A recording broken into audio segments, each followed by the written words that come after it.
మళ్ళీ రాహుల్ బాబుతో నా పెళ్లి రాసిపెట్టుందో లేదో, ఆయనతో జీవించే అదృష్టం నాకు దక్కుతుందో దక్కదో. అభి,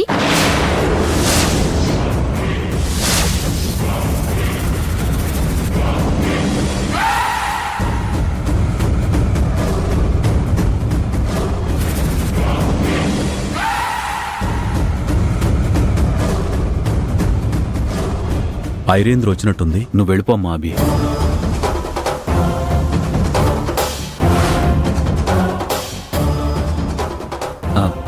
ఏంటమ్మా?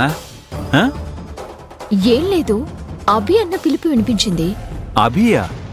అభి ఏంటి ఐరేంద్రి? అభి మన ఇంటికొచ్చిందా? లేదు పెదనాన్న, ఇందాక అభి అని ఎవరు పిలిచినట్టు ఆ పిలుపు నేను విన్నాను.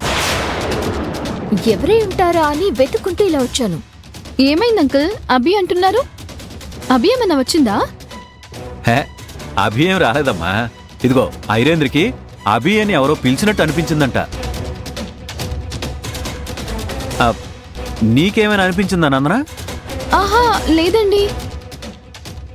మాకేం వినిపించలేదమ్మా. అమ్మా ఐరేంద్రి, నువ్వేదో భ్రమపడుతున్నట్టున్నావు. అంతే అంటారు పెదనాన్న? ముమ్మాటికి అంతేనమ్మా. ఇదిగో అభి అనే పిలుపు వినిపించాలంటే ముందు అభి ఇంట్లో ఉండాలి కదా.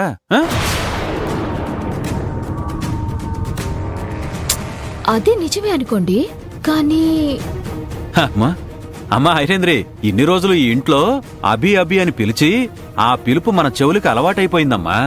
అంతే. అమ్మా నందనా, నువ్వెళ్ళమ్మా, నువ్వెళ్ళి రెస్ట్ తీసుకో, వెళ్ళు.